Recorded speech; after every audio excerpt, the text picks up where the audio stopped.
to High Point. We were scrambling to try to find a venue, and we found one. And who would have known that college campuses aren't the easiest place to find spaces to do events? But JD, great to see you. I don't want to spoil the lead here, but I will say a lot of people are probably wondering.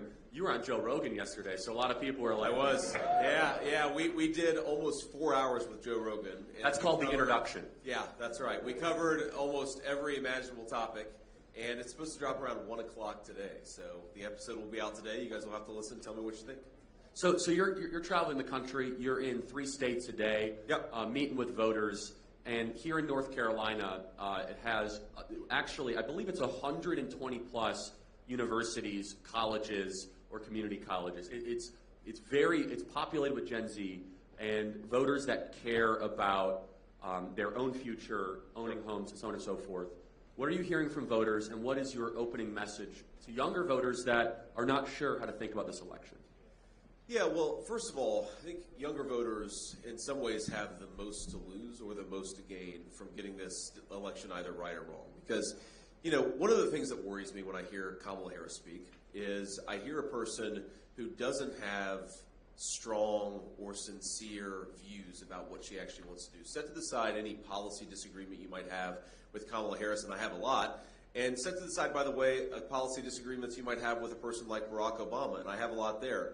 What I would say for Barack Obama, but I would not say for Kamala Harris, is that he actually has beliefs and thoughts in his head for how he wants to govern the United States of America.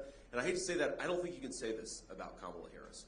Now, the problem there is that that person becomes an empty vessel for whatever the prevailing ideas that are governing in Washington, D.C. are.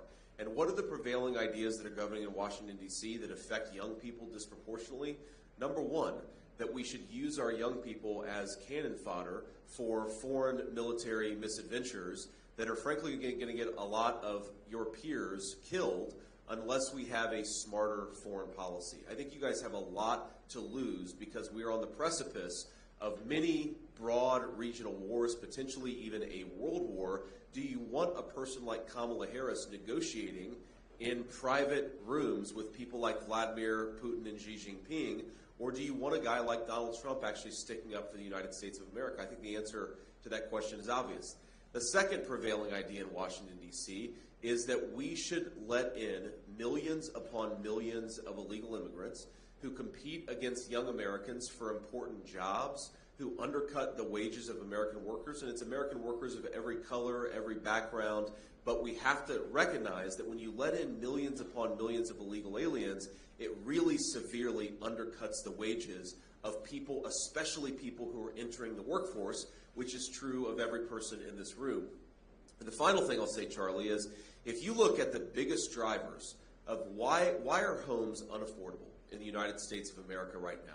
Why have housing prices gone up by 45% in the state of North Carolina, but by similar levels in all of the major battleground states, or even higher levels? The answer is that, one, we're not building enough homes, right?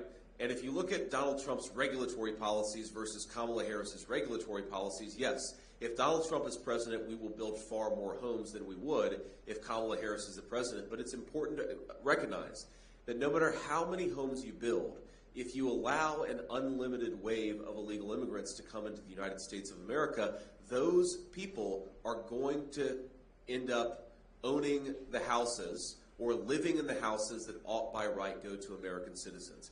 And this is something you see whether you look at it at a locality by locality level, if you look at it at a national level. When you let in way too many illegal immigrants, the price of housing shoots through the roof.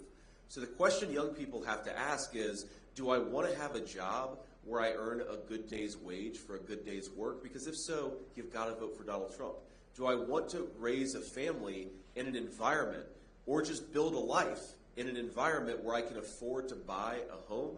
Because if you'd like to do that, the only person is Donald J. Trump. Kamala Harris's policies are going to produce more war, more poverty, higher housing prices, and lower wages for American workers. You guys have more to lose than anybody because if we let the American dream, as Charlie said in his introduction, if we let the American dream disappear in the United States of America, the consequences are going to fall hardest on the people in this room. That's well said. And so let's dive deeper into part of it. less and less young people believe it's even possible to restore the American dream. And it needs to be a rebirth of optimism that our best days can be ahead. President Donald Trump has laid out an amazing agenda, starting with, of course, no tax on tips, no tax on overtime, drill baby drill, no tax on Social Security, largest middle-class tax cut, and increasing the pool of homes. Talk more about how we just need to reinvigorate the psyche of a younger generation that has just sometimes checked out, has become largely cynical about their future. Yeah. Well, I think the way to reinvigorate America is to do it substantively and to do it with real ideas that are going to improve the lives of our citizens, not with these ridiculous slogans. I mean, you ask Kamala Harris a question, even in a softball interview, and I'll say this for Kamala Harris, I think that every time she answers one of these questions, we pick up about 50,000 or 100,000 votes because they'll say, what is your specific plan to lower the price of groceries? What's your specific plan to make the American dream of homeownership more affordable? And she'll say, well, I grew up in a middle-class family. Like, okay, I grew up in a working-class family, and that's not a solution to the problems that the country is facing. It's important to talk about your background so people know who you are, but it's also important to talk about the details. And what I think that President Trump is fundamentally proposing is he's trying to make it easier to invest and build things in the United States of America, whether that's a home, a family, a business. He's trying to make it harder to offshore and ship the American dream to other countries. That's fundamentally, if you look at his tax policy, and again, he can talk about the details better than anybody, but you look at his tax policy, it's about if you work, if you build a life, if you're creating a company or working in a business in the United States of America, we are going to make it easier for you to be rewarded for your hard work. If you're shipping jobs overseas, we're going to make it harder for you to do that, and we're going to penalize you for doing that. If you're trying to build a home, if you're trying to unleash American energy, we're going to make those things easier for you. I mean, there are very, very specific things that you can do, I think, to invigorate the American dream and to invigorate the American population. But if you don't have a real plan for how to get this country back on track, people know when they're being lied to. And I think that a lot of people who listen to Kamala Harris, even people who might agree with her ideologically, who might consider themselves more left of center, if you listen to Kamala Harris, pay attention to what she says, she has no plan to make your life better. That's why she's spending all this time talking about Donald Trump and calling her fellow Americans Nazis and garbage.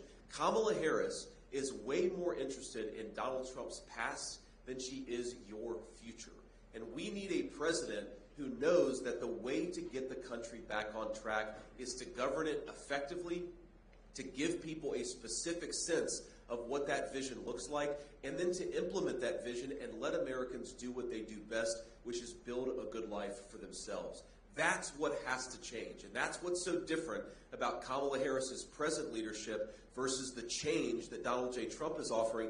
He's telling you what he's going to do for you. She's talking about what he did 4 years ago. So last question here before we get to some questions. I want to talk about this unique moment of who is coalescing behind President Trump and also who is lining up behind Kamala Harris. First on Kamala Harris, you see these warmongers that have sent young men and women like this in this room to unnecessary no-win wars, such as Liz Cheney, John Bolton, Leon Panetta. But on President Trump's side, you're part of this kind of Avengers team. Sure. And you got Vivek Ramaswamy, you got Elon Musk, Tulsi Gabbard, Bobby Kennedy. You have two people that formerly ran for the presidency as Democrats, the former co-chair of the Democrat Party. You have the most successful entrepreneur of the modern era, Elon Musk. Can you talk about this realignment? Because for people that might be more center-left, I think it's important to realize two people that ran for the presidency as Democrats are now enthusiastically behind Donald Trump. Yeah, so if you guys go back to 2003, I was a senior in high school in 2003. I enlisted in the United States Marine Corps in 2003. And most of you, my assumption is most of you were either not even alive then or were very, very young. And I wish that I could go back in time and tell myself from the perspective of 2003 that if Dick Cheney is in control, if a person with the last name of Cheney is in control of American foreign policy, it is a damn shame and a lot of bad things are going to happen because of it. Because you guys are now, even though you weren't alive then, I can tell you, my old 18-year-old self is coming forward into the future and telling you guys, when a Cheney is telling you how you should live your lives and how you should vote, you should run in the other direction. And that is what you have an opportunity to do. I didn't know at the time that a Cheney in charge of American foreign policy would lead to a lot of innocent Americans and also other people losing their lives. I didn't know that it would lead to disastrous foreign policy. You guys now know that, so vote like you know it, and don't reward the party of Liz Cheney and Dick Cheney and Kamala Harris. Reward the party of Tulsi Gabbard, Elon Musk, and Donald J. Trump, because they're the ones who are going to accomplish peace and prosperity for all of you in this room, but for all of your peers too. It is an amazing thing. I mean, if you think about this, Tulsi Gabbard probably ended Kamala Harris's presidential run in 2020. Remember, Kamala didn't make it to the primary in 2020 because Tulsi Gabbard observed rightly that Kamala Harris had built her entire career off of throwing a lot of innocent people in prison. And that was it for Kamala Harris. Well, now who's Tulsi Gabbard supporting? She was on the stage with me last night in Pennsylvania. And by the way, Charlie, if talk about your all-time political trades, I love the fact that we traded Liz Cheney for Tulsi Gabbard. That is a hell of a good thing, something I'm very happy about. But you ask yourself, because it's a big change, right? I mean, Bobby Kennedy was a lifelong Democrat, and now he's supporting Donald J. Trump. Tulsi Gabbard, a lifelong Democrat, is now a Republican supporting Donald J. Trump.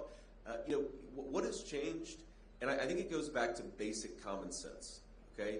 We are now the party of common sense, of not letting in unlimited waves of illegal immigration, of having schools that educate rather than indoctrinate children, of having a common sense foreign policy that's more built around peace and diplomacy and American strength than American weakness and war and chaos. We're the common sense party, and that is really the realignment that's happened. You don't have to agree with me on every issue. You don't have to agree with Donald J. Trump on every issue, but if you think that what's going on in the present moment in the United States of America is just a little too crazy and a little too weird, to use the Democrats' favorite word of this cycle, then you have an opportunity to throw the bums out and give the American people the change that they need. Now, here's another final observation I'll make. I mean, I'm joined today by a very dear friend, and he told me that he just took his kids out of school. Now, I imagine that most of the young people here, probably all of you, don't have children yet, but a lot of you will one day. And do you want to raise your families in a country where you can send your kids to school and have confidence they're going to get a good education? I think that should be the right of every American child and every American parent, is we give a good education to the children who grow up in the United States of America. And I'm just telling you, a friend of mine, a guy I trust very dearly, he just pulled his kids out of school because he doesn't believe that under Kamala Harris's leadership, his kids are getting the education they deserve. Again, you have an opportunity to change that. Vote for Donald J. Trump in 6 days or before. Love it. All right, let's get to some questions here. We have some students here at High Point and in the local area, so please introduce yourself. Hi, my name is Julia. Is Mike on? Great. Hello. We can hear you. Hi, my name is Julia. I would just like to say, Senator Vance and Mr. Curry, thank you for being here today. Senator Vance, my question for you today is specifically, how will you improve the economy in a way that it benefits 20-year-olds, young 20-year-olds such as myself? Julia, thanks so much for the question. And I want to start out by saying I grew up in a working class family. I'm kidding.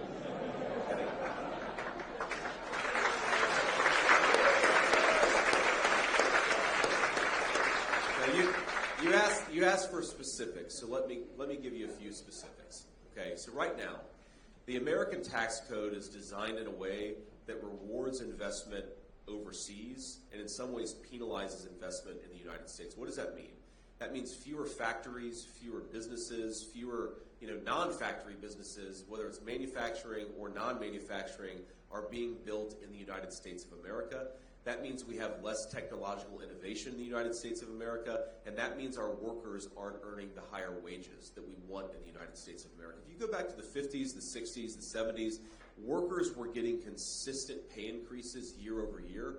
From about 1980 on, workers didn't get really a solid pay increase for 40 years. The one exception The 4-year exception was when Donald J. Trump was president from 2017 to 2020, because he made it easier to build things in the United States of America, and he frankly made it harder to build things overseas. That's the number one thing, is to change the tax code. And you hear this word tariff a lot, okay? Tariff is thrown around a lot. You know, the Kamala Harris campaign says that it's a tax. Well, here's what a tariff actually does. Say, for example, that you're an American business and you're deciding whether to build a company or expand a company in China or in the United States of America. Now, what China has going for it is that you can pay literal slave laborers at $3 a day, where in America, and I think this is a good thing, you've got to pay people a middle-class wage. Now, why is that a good thing? Because I want all of you to earn good wages for a good day's work. But if you're going to encourage investment in the United States of America, you've got to penalize the companies who choose to make their things in China. And the only way to penalize them is what's called a tariff. If they try to bring something that was manufactured by those Chinese slave laborers back into our country, we're going to slap a big fat tariff and say you've got to pay a penalty to get that stuff back into our country. That's how we protect the middle class jobs of our citizens, and that's how we make it easier to invest in the United States of America. There's a second thing. Charlie already said this, but I'm going to repeat it because it's very important. Think about the biggest driver of cost increases. I don't want you just to earn a good wage. I also want you to be able to afford to buy things with the money that your hard-earned dollars, with the hard-earned dollars that you earn. Okay, so why are costs getting so high? It's complicated, but the biggest single driver is energy. Think about this. If a truck driver is paying 45% more for diesel, then the groceries that truck driver delivers to the grocery store are going to become way more expensive. We're talking about housing. If the guy who's delivering the lumber to the job site is paying 40% more for gasoline, then all of us are going to be paying more for the houses that are built with those delivered materials. So how do you get energy costs lower? You drill, baby, drill. That is the fundamental principle of Donald Trump's economic policy. Now, what does that mean? That means you reduce regulations on the energy sector. You build pipelines so that we can get energy from one place to another very easily. You make it easier to unleash our great energy economy, and you're going to create a lot of good jobs in the energy sector, but you're also going to make it so that, Julia, you and your friends pay less when you go to the grocery store, or when you go and buy clothes, or when you go and buy a house. Everything becomes cheaper if we unleash the American energy economy, and that's why it's a critical piece of Donald Trump's economic plan.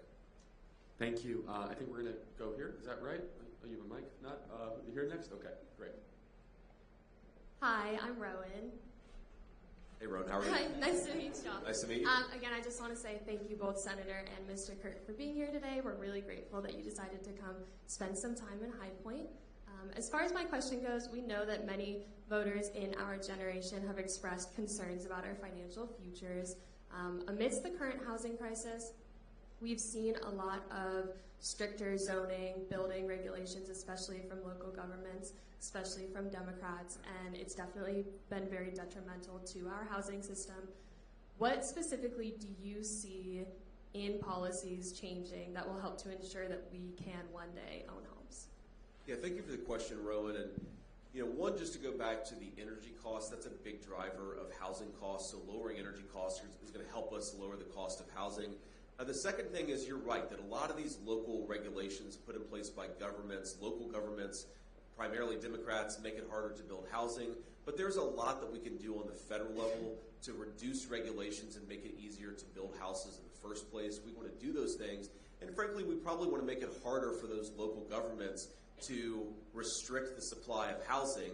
So again, all of you guys can actually afford to buy a home, or at least to rent a home at a reasonable rate when you guys are at the point when you want to do that. And then the final thing that I'll say, Rowan, is you need to pursue the kind of tax policy that allows people to invest in building in the United States of America. And again, that's something that we've really gone in the wrong direction on the last few years, is you've got to ask yourself, if you invest in the United States and you make a fair amount of money, and we want people who invest to be able to make money, are you paying a bigger tax on that than if you invest overseas? And if the answer is yes, then we're penalizing people who are building houses and other things in the United States of America. We've got to change that. And between reducing the regulations, reducing the energy costs, And I'll go back to reducing illegal aliens who are competing with Americans for scarce homes. I think we can actually make the American dream of homeownership more available and more affordable again. The way that I think about this is the country is in so many ways in such a good spot, right? I mean, you guys are talented, you're smart, you guys are going to develop skills in the workforce you don't even realize that you have. We've got the most incredible resources, the best natural resources of any country in the entire world. We are ready to unleash a golden age of American prosperity, but only if we fix the broken leadership in Washington. That's what we're going to do. That's what we all get an opportunity to do in 5-6 short days. Thank you. Really quick, I just want to make sure that Kamala's awful plan is highlighted. She wants to get $25,000 per person, which sounds good for a home. What will that do to housing prices almost immediately? I think that's important to compare and contrast. Yeah, so if you don't increase the supply of houses and then you continue to allow illegal aliens to compete against American citizens for those houses, what you will necessarily do is you give $25,000, you're going to increase the cost of housing by $25,000. So again, this is fundamentally the difference between the Kamala Harris approach and the Donald Trump approach. Donald Trump is trying to make it easier to build and invest and to create things in our country. Kamala Harris is trying to pass out free money to cover over the fact that her own policies are why housing is so expensive. And Charlie, it's not just, if you look at the details of her plan, she's not just saying she's going to give $25,000 to American citizens. She's also saying she's going to give $25,000 a lot of times to people who aren't even in the country legally to begin with. So you're probably going to, even if her plan is implemented, which I'm skeptical, but even if it's implemented, your housing prices are going to go up by $35,000, $40,000, $50,000, and then you get a $25,000 check in the mail. Have you won or lost in that equation? Meanwhile, if Donald J. Trump's plan gets implemented, you're going to be paying less for housing to the tune of $25,000, $45,000, $50,000. That's how you win, and that's how you make American housing more affordable. Yeah, and she won't even send a $25,000 check. It's like a tax incentive, which every realtor will just say every house is right up more expensive. All right. Yes, ma'am. Hey, Paige. I'm a senior at High Point University, graduating in May. And Congratulations. Thank you. I'm starting to look at my options on where to move and work after college. My question is, how will you and President Trump fix the amount of illegal immigrants in this country, specifically relating to the safety of young women like myself thinking about moving to New York City after school? Sure. Well, it's a very good question, Paige. First of all, don't move to New York City until after the election. That's, vote in North Carolina, and then you can move somewhere else afterwards. We really need your vote here in North Carolina. I mean, honestly, Paige, I wish I could give you a different answer, but I'd be very worried about moving to some of these, one-party states and one-party cities, because if you look at the levels of violent crime, especially assaults, muggings, things like that, they're moving in the wrong direction, and they're moving in the wrong direction in large part because we have let in massive amounts of illegal immigration into our country, and most of those people, thank God, aren't criminals, but a lot of them are, which is why we see increased levels of criminal behavior. I was asked by a news reporter, it's one of the most shocking questions I've ever been asked, where she said, aren't you guys overstating the problem of gang activity among illegal aliens because only a handful of apartment complexes have been taken over by criminal gangs? And my response was, are you hearing yourself? Only a handful of apartment complexes. Well, Paige, I don't want you to move into a complex that's been taken over by a criminal gang, and then some journalist is going to say, well, Paige, it's only a handful of apartment complexes, right? You've got to actually be able to enforce our borders. And specifically, there are three big things that Kamala Harris did that we're going to undo and accelerate so that we can actually get our border under control. The first and most important is Kamala Harris really cut down on deportations. If you know you can come into the country without ever being deported, you're going to keep on coming into the country illegally. So we have to re-implement deportations in the United States of America. The second is, and I've been to the border more times than our illustrious borders are, Kamala Harris. If you go to certain parts of the border, you will see slabs of border wall laying in the dirt, rusting, because she stopped construction of the border wall. And the Border Patrol will tell you that where the border wall was constructed, you saw a massive decrease in the amount of illegal immigration. Let's just finish that border wall and cut down even more on illegal immigration. And then the third thing, Paige, And this gets a little bit into the details of immigration policy, but it really matters, is when a person comes to the United States and says that they're claiming asylum, what do you do with that person? Donald Trump's answer was they have to stay in Mexico while that claim is adjudicated. Kamala Harris's answer is we're going to let this person roam freely in the United States of America for 10, 15 years. That's called catch and release. We've got to stop catch and release. We do those three things, I think we'll cut down on violent crime, and we'll make it easier for you to choose to live where you want to live. But I hope you'll come and live in Ohio or stay in North Carolina and not go to New York City. Thanks, Paige. Yes, sir. Do you have something you want to say? No, go Okay, thank you. Thank you very much for coming to meet us all, Senator Vance, Of course. and thank you for fitting us within your busy schedule. My name is Brett, and my question for you is, many of my generation are concerned about a possible war with China, and more importantly with that, for us, a possible draft. Sure. And so with rising tensions within the South China Sea, border clashes between India and China, what is the Trump-Vance administration's plan to de-escalate from this rising crisis? Yeah, Brett, it's a very important question. And look, this is the thing that I worry the most about for this generation is that if we don't get foreign policy right, a lot of people in your generation are going to pick up the pieces and fix the mistakes of the current generation of American leadership. And I don't want you to have to do that. I want you guys to build great lives. I want you to work in great careers. I want you to start families. I want you to be able to live your dreams, not have to go and fight a war because Kamala Harris screwed up again, as she's been doing for the last 3.5 years. And it's going to get a lot worse if we promote her to President of the United States. And our specific plan to de-escalate in the South China Sea is, it's somebody said it, some smart strategist said the best way to stop a war is to prevent a war from starting in the first place.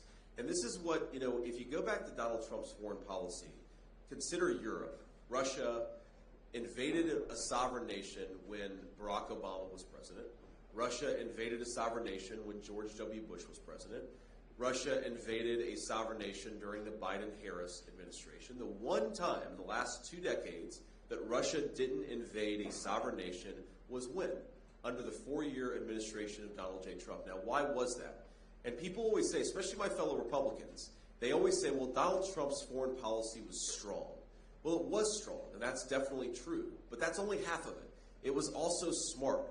Because even though the media accused him and attacked him for it, he was willing to engage in diplomacy, sometimes even with very bad people, because you can't just talk to the good people when you're engaging in diplomacy. You've got to talk to everybody. That's what real leadership looks like. Again, I was with Tulsi Gabbard yesterday, and she told me, and I didn't realize this, that there was a major threat from North Korea of an ICBM, an intercontinental ballistic missile, hitting Hawaii early in 2017. Well, that threat came from North Korea, and what did Donald Trump do? Donald Trump went and talked to the leader of North Korea, even though all of the media said that he shouldn't, and guess how many threats against Hawaii were made after Donald Trump had that sit-down meeting? 0. Because sometimes you can't just be strong, you have to be smart. Specifically in the South China Sea. The solution here to prevent war is to make it as costly as possible for the Chinese to invade Taiwan in the first place. Everyone will tell you that if the Chinese establish territory in Taiwan, if they establish a beachhead in Taiwan, it becomes very hard and a lot of people get killed. So you prevent them from doing that. And the way you prevent them from doing that is to make sure they've got enough weapons to defend themselves. Again, prevention is the best way to stop a war. An ounce of deterrence is worth a lot more than a pound of stupid foreign policy from Kamala Harris. So we've got to do the deterrence, and unfortunately we're just not doing that. Now this is one of the more difficult questions that exists in American foreign policy is because Kamala Harris has been sending so many resources to Ukraine, we actually don't have enough to send to Taiwan. So by approaching the Russia-Ukraine situation in the way that we have, we've actually made it more likely that the Chinese will invade Taiwan, and we need to pursue a foreign policy that makes it less likely, and that's what's going to change when Donald Trump is president. Can I just ask a follow-up? Is it an exaggeration to say that we are bumbling towards World War III? That might include a draft of some people in this room. I don't think that's an exaggeration at all. I think that we are sleepwalking ourselves into World War III, and if you go back to all of the really terrible world conflicts, they almost always come from incompetent leadership rather than evil leadership, right? It's people who just aren't smart and aren't thinking about, if I do this thing, you can't just think about the immediate consequence. You've got to ask yourself, what is the second order and the third order consequence? If I send a lot of javelins and a lot of artillery shells to one country, does that mean that another country is not getting the resources necessary to prevent itself? If I spend a lot of money over here, do the Chinese perceive that we're weaker than we should be because we haven't spent that money on our own defense? These are the things that Donald J. Trump thinks about, and unfortunately, these are not the things that Kamala Harris thinks about. So do I think that we're at the greatest risk of a third world war in my lifetime, Charlie? Absolutely I do. And if there is a third world war, it is the people in this room who are going to be drafted and called upon to fight it. I don't want that. I do not want you guys to have to put on a uniform, not because you're patriotic and volunteer, but because your country forces you to, because Kamala Harris has blundered us into another significant conflict. But the opportunity to stop that and to take the country in a new direction is this election. So get out there and vote for many reasons, but maybe the most important reason to get out there and vote is to prevent World War III. Yes, ma'am. Hi, Senator Vance. My name is Hayes. I am Vice President here of Turning Point USA. My question for you is, as a politician, how has your faith and ethics been tested? And as we're going into the workforce, I'm a political science major. What advice do you have for when inevitably our faith and ethics are also tested? Or as our generation knows, does the nice guy always finish last? Sure. Well, no, Hayes, I don't think the nice guy always finishes last, but sometimes the nice guy also has to be tough, right? So remember that. Just because you're nice doesn't mean that you're weak. And remember that nice guys can also be tough, and I'd encourage, or nice gals can also be tough. And I'd encourage you guys to absolutely be kind and virtuous, be generous of spirit, but also always be a little tough, right? Both of those things can be true, and both of those things can be useful. Probably the first time that my faith and my ethics and my sense of my duty to the people of Ohio was tested was early on in my Senate term when there was this terrible train derailment in East Palestine, Ohio. And you probably saw the images. You can go and Google it. But basically, there was a train derailment, and it was a mistake. We maybe didn't know it at the time. But they set off a massive chemical explosion after the train derailment, which just, basically, it was like a chemical bomb went off in this small town in northeastern Ohio. And so I went and visited the town many times over the next few months. And one of the things that I kept on noticing is that the residents, and they were normally the residents who were a little poorer, who didn't have as much money, who didn't have the same influence, they would come up to me and they would say, this thing is happening, or that thing is happening. In particular, they kept on telling me that even though they were being told that the creeks in the town were safe, they thought they saw evidence of chemical pollution in the creeks. And that was on one of my first visits there. So I said, okay, here's what I was being pressured to do. I was being pressured to ignore them, to basically say, oh, they're crazy people. They don't know what they're talking about. But some inner voice was saying, this is your job. Your job is to listen to people, sometimes the downtrodden that nobody else is listening to. So I said to my team, drive me to a creek. I want to go see this for myself. And I stuck a stick in the water, and it was like an oil sheen in a creek in East Palestine, Ohio. It was clearly not safe, and it was clearly not healthy. And I realized in that moment that if you always listen to the media, or you always listen to the people who have fancy credentials, and look, all of you are college students. When you graduate, you will get a very fancy credential. Sometimes those fancy credentials are useful, but sometimes the people who use their credentials to silence their fellow citizens are just wrong. And part of your job as a future leader is going to be to listen to the people, even if they're not always the people that the media or somebody else tells you should listen to. And what helped me in that moment, Hayes, is I kept on thinking about the grandmother who raised me. And I'm sure that all of you have some person of influence in your life who's kind of is a core part of you forming your conscience. I kept on saying, what would my grandmother do? Because what my grandmother would not do is if some poor person from East Palestine came up to me and said, Senator, I don't think the water is safe, she would not have said, go back to your car, I'm not interested in what you have to say. She would have said, listen to people. Listen to people. Maybe sometimes they're going to be wrong, by the way, but you still have to listen to them first. And that's maybe the most important lesson I've learned as a leader is the media, And you see this with Joe Biden. Joe Biden called half of America garbage for wanting to vote for Donald J. Trump. Kamala Harris and her running mate have been calling people who support Trump Nazis and fascists. What is that ultimately about? It's about silencing people. It's about telling the American people, you're not good enough to voice concern over the policies of Kamala Harris's leadership. My job is to listen to people. Whether they vote for us or not, our job as leaders is to listen to the people that we serve, and that is my promise, and that's something that my faith has been very, very important in making sure happens. Thank you, Hayes. Right here? Yes, ma'am. Hi, my name is Trinity, and I'm a freshman here at High Point University. It's awesome to meet you guys. And Nice to meet you, Trinity. thank you. My question to you is, with the increased costs associated with living and the debt the U.S. is racking up, how important do you believe it is to stick to a budget, and how well do you believe President Trump will stick to that budget? It's a very good question, Trinity, and they're actually connected, right? These problems are connected because when the government spends more money than it takes in, then it has to print that money.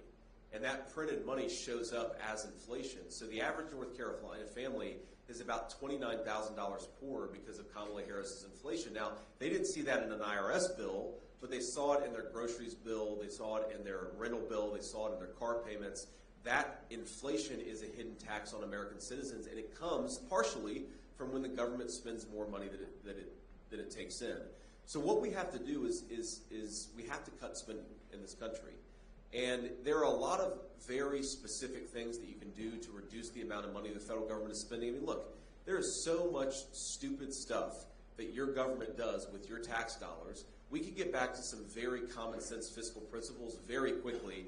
And your answer to your question about whether Donald Trump is going to work for this, absolutely Donald Trump is going to work for this, because we know when we're elected that one of our mandates is to lower the cost of living for our citizens, and you can't do that unless you take care of the ridiculous, out-of-control spending from the federal government. And there are a few things that you can do. So number one, people don't realize this, but the cost of illegal aliens to the United States of America is somewhere between $150 to $500 billion per year, okay? And that's housing benefits, that's welfare benefits, that's Social Security and Medicare fraud. We can do a lot just by taking care of the immigration problem. We're also still spending a lot of money from the COVID era that we shouldn't be spending. The public health pandemic, thank God, it's over, and we should never go back to some of the draconian measures that we took then, but it's over now. We should not be spending money like a drunken sailor like we did back during the COVID era.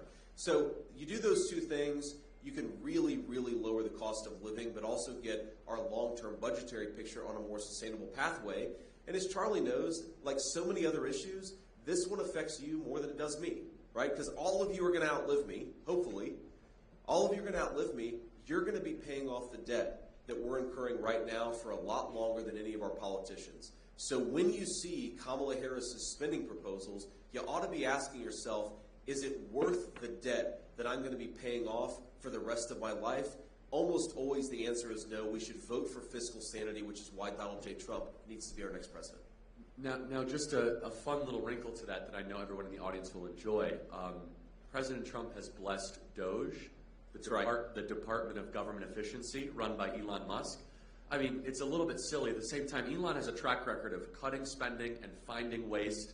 Can you just comment on that a little bit? The philosophy being that we haven't had a real good examination of federal budget, especially with new Biden spending. Yeah, so I've been in the Senate for a couple of years. Here's how we do budgeting in the United States Senate and the United States House, and this is going to sound like an exaggeration. It's not.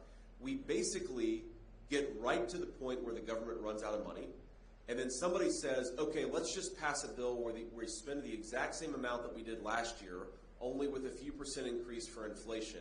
And then everybody votes for it, not me, but most people vote for it, and that's how we do budgeting in the government. It's like if you're a household, you get right to the point where you're about to be delinquent on your credit card and your mortgage, and then you just say, all right, we're going to take out another credit card. We don't have to worry about it for another year. But eventually, you've got to worry about it, because eventually the line of credit runs dry. What Elon Musk is talking about is very simple. It's taking people with a different perspective, a private sector perspective, and actually looking at the budget, saying, how much are we spending on this program? How much should we be spending? And doing that, asking that basic question for every line item in the federal budget. And I guarantee that when you do that, Charlie, you're going to find hundreds of billions of dollars, maybe even trillions of dollars of savings of your money that we're spending, not because we even said we need to spend this money. You may disagree with that decision, but it's not like a politician said we need to spend this money. We're spending it because we kicked the can down the road. And what Elon Musk and what a lot of us are talking about with this Department of Government Efficiency is actually going in and saying, all right, we're going to look at how much we're spending, we're going to compare it against how much we should be spending, and we're going to actually rationalize and make sense of the federal budget for the first time in a very long time. I love that. Who is up? Yes, sir. Hi, I'm Grant. I'm a junior at High Point University, and my question for you is, as you know, college is more expensive than ever because of the economy, and a loan will be double or triple of what it originally is. So what can the Trump administration do to keep interest rates low, such as a cap on student loans, so students are not in years of debt? Yes, sir. Very, very important question. And, you know, one of the things that we don't talk enough about is that while the student debt in this country is at this point, I believe, about $1.7 trillion, you know that university endowments and foundations have collected about $1.7 trillion of wealth, okay? So the very universities that sometimes, and I don't think it's true of High Point University, but it's true of a lot of our colleges, they're putting students into a lifetime of debt servitude. They're overcharging, students are overpaying, and also the colleges aren't being honest about what the students are actually getting out of their education. So I think that we need to do two things. Number one, we need real price transparency and also real transparency about what the benefits are of a college degree.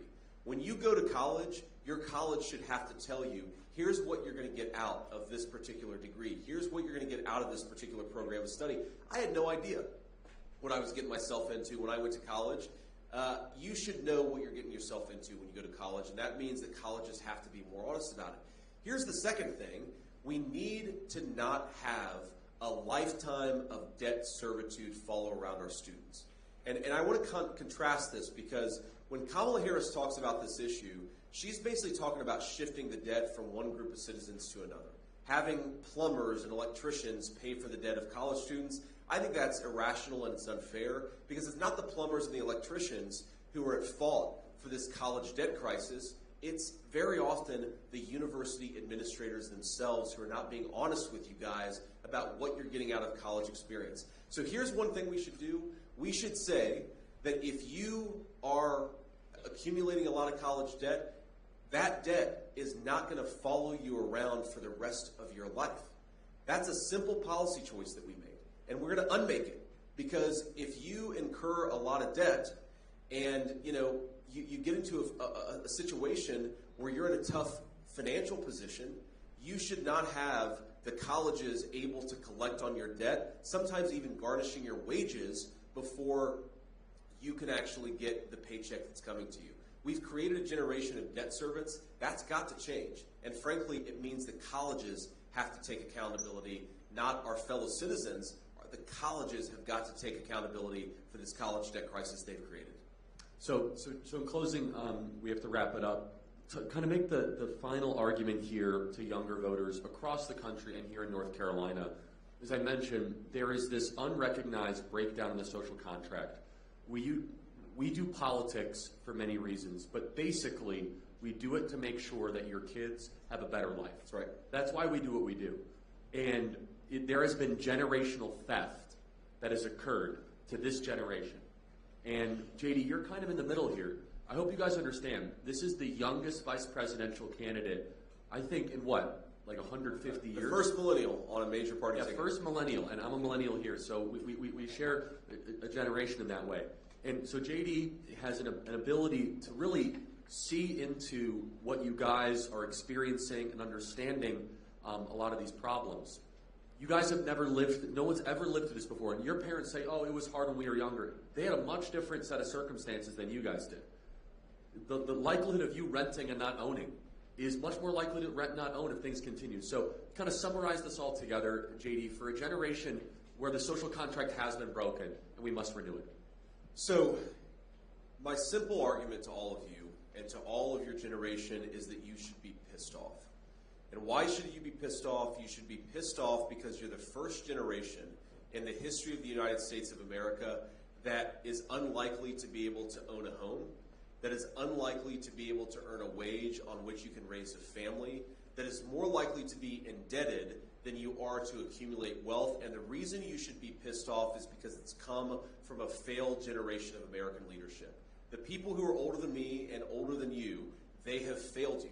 They have created an economy where you're more likely to incur debt than you are to incur wealth. They've created a college debt crisis that follows you around for your entire life. They've created an economy where you can't earn wages that support a family. They've created a housing market where it's nearly impossible for most Americans of your age to be able to buy a home. This was a policy choice. The failure that has fallen on your generation was a policy choice. And we can make a different policy choice, but only if you guys get pissed off about the position you've been put in and vote for a change in leadership. That is fundamentally what Donald Trump, his entire lifetime, if you go back to the 1980s and the 1990s, Donald Trump was predicting that if we went down this road, it would lead to a generation of American young people who were paupers in their own country. And he was right about it. And then he became president, and for 4 short years, he undid decades of damage. But you can't undo all the damage in 1 4-year term. You need longer. And that's what he's fundamentally asking you to do. Give him another 4 years to undo more of the damage of a failed generation of American career politicians, but he cannot do it without your help. You guys get to make the determination. Are you angry, and are you voting for more of the same broken promises, more of the same sloganeering politicians, more of the same failed bureaucrats, or are you voting for the real change of Donald J. Trump's leadership? I'd encourage you, vote for President Trump, vote for me, vote for a new direction of this country. You guys, of all people in the United States of America, you cannot reward the people who want to make you paupers in your own country. I want you to be an owner of the United States of America because our country is going to be stronger if that's true. God bless you. Thank you for having me. Thank you guys so much.